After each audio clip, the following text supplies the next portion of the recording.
Hey everyone, welcome back. Today we're going to be going into obsession. Oh, wow. Yeah, it's a fascinating topic.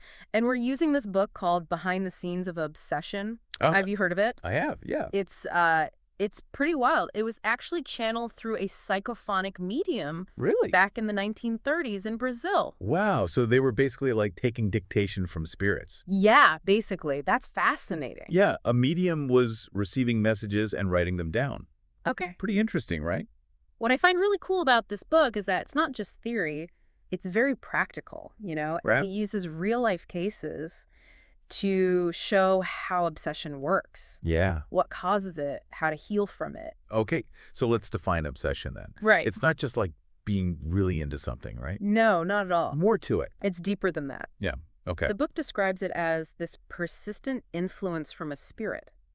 Mm. And it's an influence that can really impact your thoughts, Right. your feelings, even your actions. So it's like a constant whisper in your ear, Oh, okay. but it's not your own voice. Yeah, that's creepy. It can really mess with your decisions, Okay. your health, your whole life, really. So how widespread is this? I mean, is this like... It's more common than you think. Really? Yeah, the book argues that it's pretty prevalent, and it actually connects obsession to a lot of the things we see in society. Mm. Things like crime, emotional turmoil, Oh, okay. even just the general negativity that seems to be everywhere these days. So, like, the bad vibes are attracting bad spirits. You could put it that way. Go on. It's not quite that simple. Right. But the book suggests that obsession often stems from past life stuff, Oh, interesting. like unresolved conflicts. Past lives coming back to haunt us. Yeah, kinda. That's a bit intense. It's like carrying a shadow Okay. from one lifetime to the next. So what can we do about it? I mean, are we Yeah. just stuck? Not at all. Okay. That's where the book gets really helpful. Oh. It presents Spiritism as a path to disobsession, Mm. basically, a way to break free. Okay. Sure. And it's not about exorcisms or anything dramatic like that. Yeah. It focuses on love and forgiveness, Yeah. understanding the laws that govern the spiritual world. So it's about addressing the root cause, Exactly. not just the symptoms. Yeah, it's about getting to the heart of the issue. Okay, that makes sense. But you mentioned Spiritism. Yes. Can you give us a little Spiritism 101? Sure. What is that exactly? Think of it this way. Spiritism is all about understanding the relationship between the physical world and the spiritual world. Okay. So it's based on the idea that we're not just bodies, Okay. but also spirits having a human experience, Mm-hmm. and that this experience continues even after physical death. So death isn't the end. Not in the Spiritist view. Okay, more of a chapter break. Right, exactly. So how did Spiritism become a thing? Well, a lot of it goes back to a guy named Allan Kardec. Okay. Have you heard of him? I have, yeah. Think of him like the Sherlock Holmes of the spirit world. Oh, okay. He was this 19th century educator, and he was fascinated by all these psychic phenomena. Hmm. But he wasn't just accepting things at face value. He wanted evidence, a system to understand it all. So he was pretty rigorous. Very much so. Wow. So he did a ton of research, experimentation, Okay. and he ended up creating a whole philosophical and scientific doctrine around it. So he brought some order to all of that. He did, yeah. Interesting. It became known as Spiritism. Cool. And how does he tie into this idea of obsession?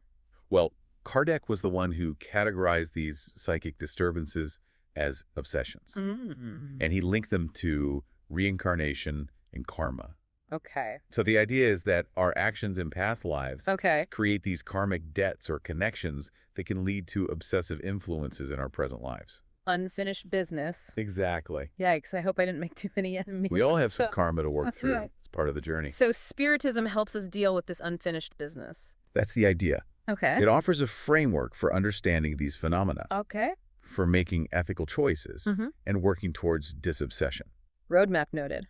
Good. But before we go too deep into solutions, Okay. what are the different types of obsession? Oh, that's a great question. Because I imagine it could range It does. from slightly annoying Absolutely. to full-blown, like, invasion of the body snatchers. Yeah, you're right. It's a spectrum. Okay. It's not a one-size-fits-all situation. Break it down for me. All right, so Kardec outlined three main types: Okay. simple obsession, fascination, and subjugation. Okay. Those are... And these represent a range of influence, Okay. from subtle to extreme. What does each one look like? So imagine simple obsession like someone constantly putting junk mail. in your mailbox. Okay. It's annoying. Right. You don't want it, but you can just toss it out. You just ignore it. Right. Okay. It's those intrusive thoughts or ideas that pop up and don't feel like your own. But you can usually brush them off. Okay, so manageable. Yeah. Then what's fascination? Fascination is a bit trickier. Okay. It's more like someone sending you targeted ads based on your browsing history. Yeah. They know your weaknesses, what you're drawn to, and they use that to influence you. So you're losing a bit of your free will. Exactly. Kind of being nudged. Yeah, like a gentle nudge in a specific direction. And then there's subjugation. Subjugation. That's the invasion of the body snatchers scenario. Oh, yeah. I was thinking that. That's the most extreme form, Oh. where a spirit essentially takes over. Yikes. Yeah, it can be pretty scary. So what happens in that case? Well, the person might experience drastic personality shifts. They might act totally out of character. Really? They might even lose control of their physical body. Whoa. It's like something else is driving the wheel. So how do we protect ourselves from this? Well, the book actually emphasizes self-awareness as the first line of defense. Self-awareness. Yeah, it encourages us to pay attention to our inner world, Okay. our thoughts, emotions, and behaviors. So if we're constantly stressed, anxious, or negative, That's right. we're basically sending out a welcome spirits sign. You're creating vulnerabilities. Okay. You're making yourself more susceptible. So it's like having a weak immune system. Exactly. Got it. So it's about recognizing those negative patterns and making conscious choices to shift them. So we need to create a kind of spiritual force field. You got it. Okay, I like that analogy. And practices like prayer and meditation are like taking your spiritual vitamins. Spiritual vitamin. They build up your inner strength. They make those negative influences less appealing. I like that. It's like they don't want to hang out in a bright, positive environment. Exactly. Okay, so we're talking about inner work, but I'm also wondering about the role of spiritist centers. Yeah. The book mentions them quite a bit. They're crucial for disobsession work. Okay. They provide that community support, guidance, and a safe space for healing. So they're like sanctuaries. You could say that. Okay. And it's not just about learning about spiritism. Okay. They should be havens of peace, places where people can really connect. So it's like a combination of a library and a support group. Yeah, and a meditation retreat. I like that. It's a place to practice what you learn, Okay. to connect with others on the same path. Makes sense.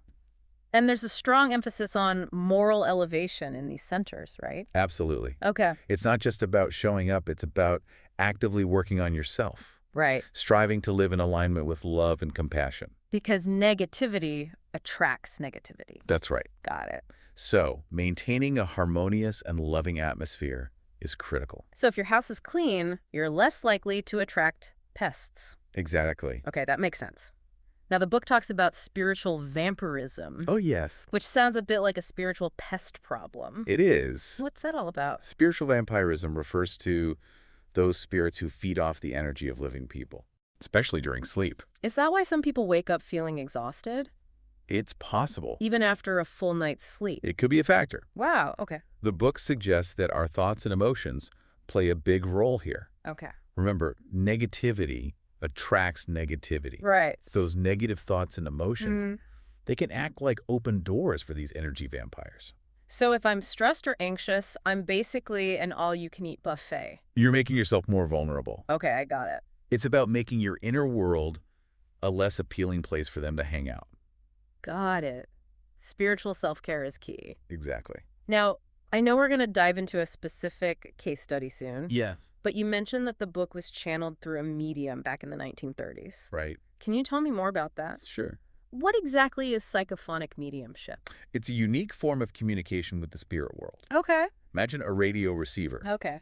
but instead of picking up radio waves, Right. it's picking up messages from spirits. So the medium's like a spiritual radio. Exactly. Interesting. In psychophonic mediumship, the medium's voice is used by a spirit to communicate. Wow. So the medium's voice might change completely, Really? adopting the tone and inflections of the communicating spirit. That would freak me out. It can be quite startling. Yeah. So in this case, the whole book was dictated by a spirit using a medium. Wow, that's pretty incredible. It adds a whole other layer to the story, doesn't it? It does. It makes you wonder, Right. who was the spirit? Exactly. What was their message? Those are the big questions. Yeah. Are you ready to meet the Soares family? Absolutely. Bring on the drama. We're diving in. All right, so the Soares family, they're really at the heart of this whole story. Okay. Their experiences, they really bring these concepts to life. you know. Yeah, definitely ready for some real-world examples. Okay, well, After all that talk about past lives and spiritual vampires and all that. yeah, you're in for a wild ride. Okay. The Soares family's dealing with some serious spiritual turmoil. Hmm. So first, you have Mr. Mateus, the father. Okay, The dad, he's got some issues. like what? Gambling, harshness with his family. Not exactly living a spiritually aligned life. Not exactly, no. Okay, so he's got some karmic baggage.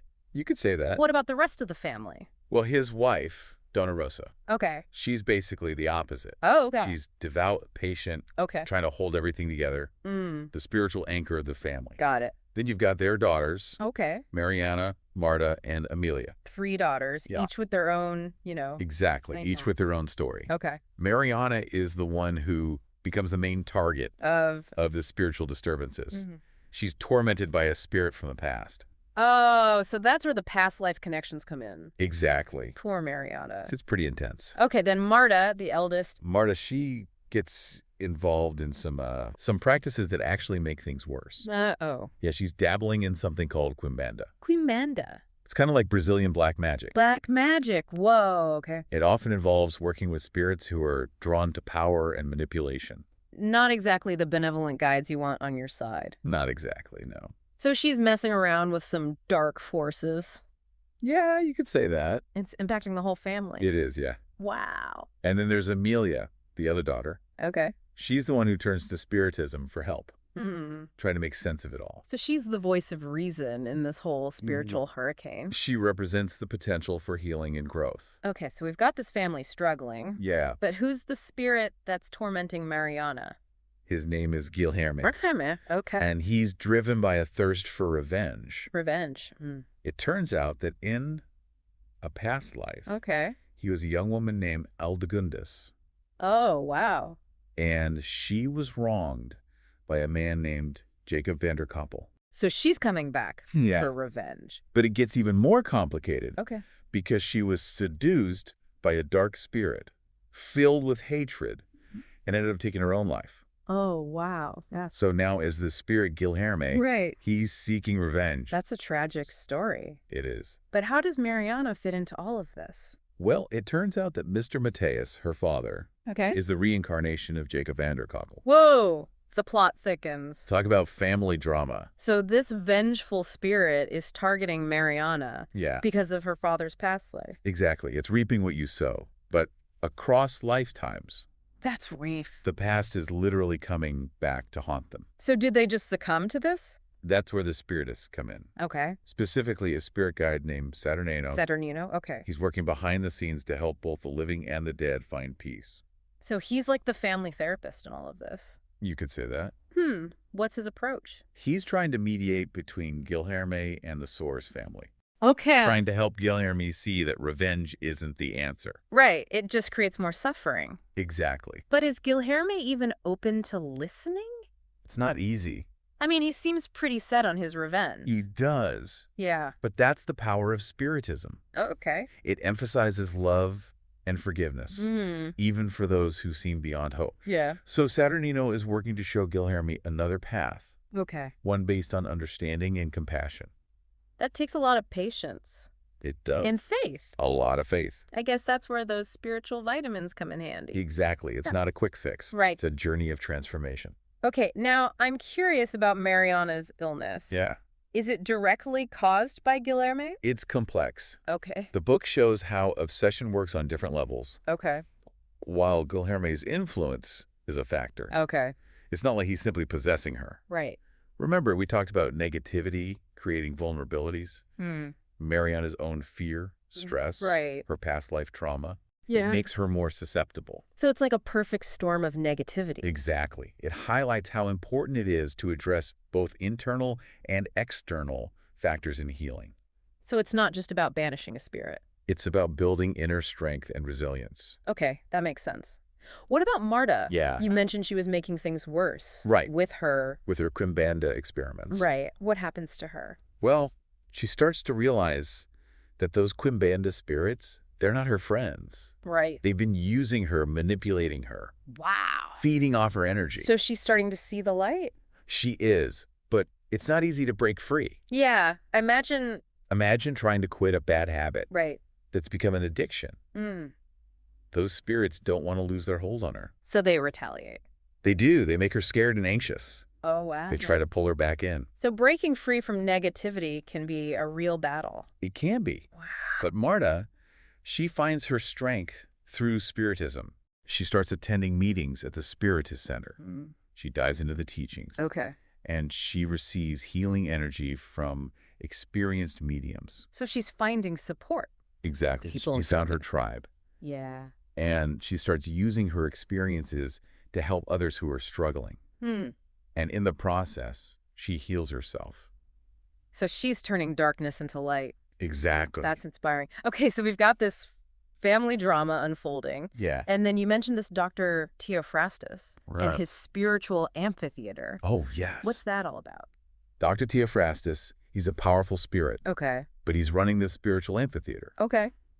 And it's basically a spectacle of obsession and revenge. Okay, a spiritual amphitheater Yeah. where obsession is like...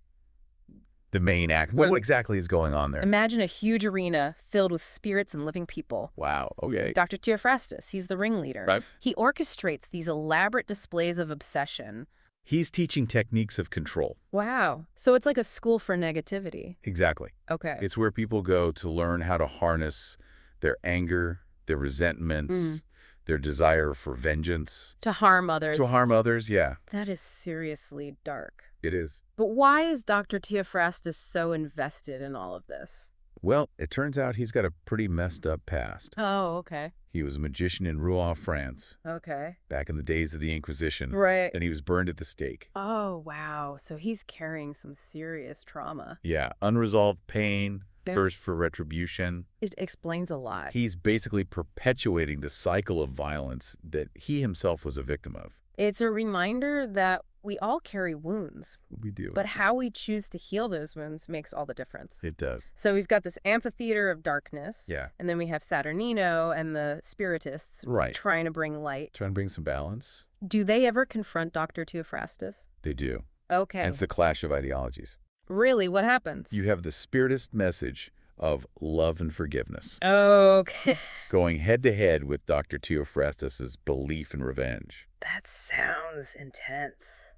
It is. How does it play out? Well, the Spiritists, they don't fight fire with fire. Okay. They approach Dr. Theophrastus with compassion, Okay. understanding a whole lot of love. They're really putting their faith to the test. They are. But does it work? That's where things get really interesting. So did their love and light approach actually work on Dr. Theophrastus? Well, it's not an instant transformation, Yeah. but it's definitely a turning point. Okay. Remember, he's entrenched in this negativity Yeah. for centuries. Right. He's got a whole team of dark spirits on his side. Right. Right.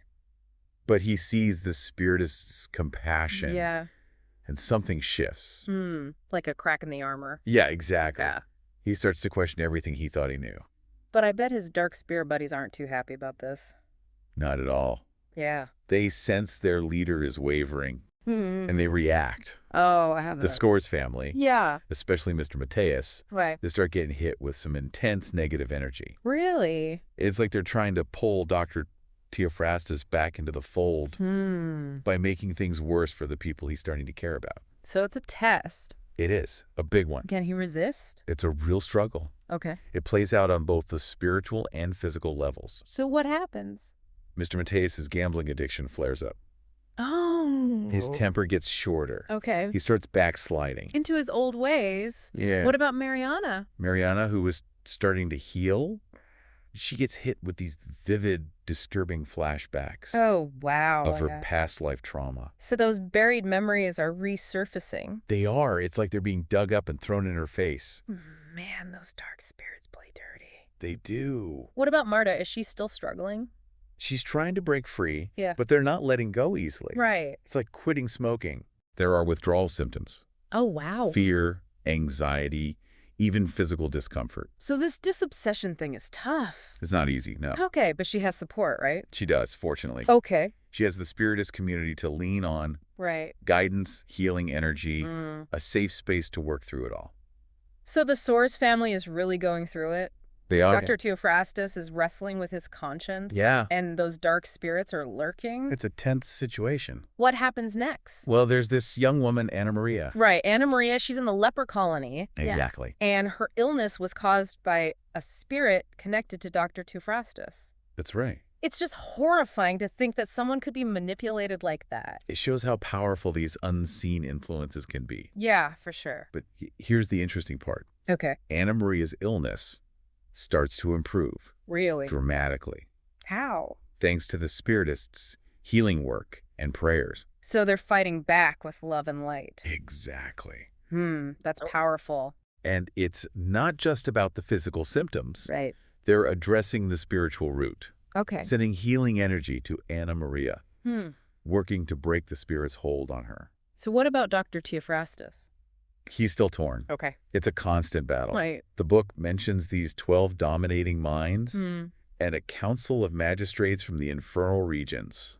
What? Basically, a hierarchy of negative spirits. So like spiritual mob bosses. That's a great analogy. Whoa. They're not happy about his change of heart. Right. They tempt him with power, Okay. threaten him with consequences. Wow, it's like peer pressure. It is, but from some pretty intense entities. So what do the Spiritists do? Well, they invite Dr. Theophrastus to one of their meetings Really? at the Spiritist Center. They're inviting him into their space. They are. That's pretty gutsy. It is. They have a lot of faith in the power of love. So what happens? It works. Really? He sees the love, the compassion, the joy. Wow. And it's like a light bulb goes off. He sees the appeal of the light side. He does. He starts to understand that true power comes from love and service. So it's a major breakthrough. It is, Yeah. but it's a process. Right, it doesn't happen overnight. No, he's drawn to this new path, Okay. but he's also afraid. Right, there will be consequences for Yeah. leaving the dark side. And he's grappling with the guilt of his past. It's like leaving a cult. Yeah, there's that fear. So what does he do? He makes a choice. Okay. He chooses love. He chooses to align himself with the Spiritists. So he becomes a good guy? He becomes a better guy. Okay. He starts working with them, using his knowledge to guide others. That's amazing. It shows that anyone can find their way back to the light. It's a powerful message of hope. But what about these consequences? Oh, they come.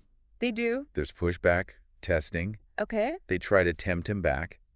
They attack the Thor's family. So it's a spiritual war. It's a battle between darkness and light, But how do they fight back? with love, compassion, and understanding. Right. Remember, evil is the absence of good. Right. You combat it by turning up the light. So the Source family keeps choosing love. They do, even when it's hard. And Dr. Theophrastus is right there with them. He is fighting the good fight. And what about the Source family? Do they find peace? They do. It's not easy, Yeah. but they come out stronger. Okay. Mr. Mateus embraces Spiritism. He becomes a loving husband and father. That's great. Mariana heals from her trauma.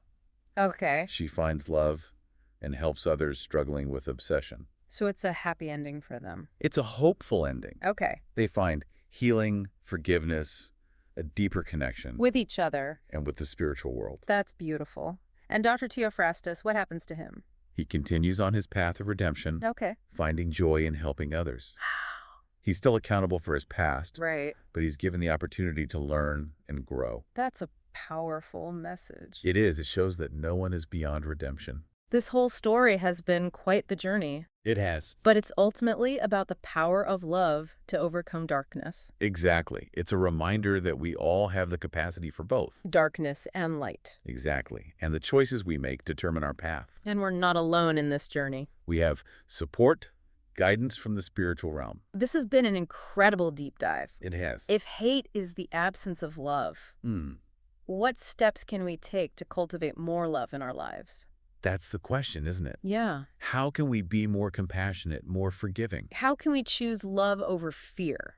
especially when it's difficult? These are big questions. They are, but they're important ones. I couldn't agree more.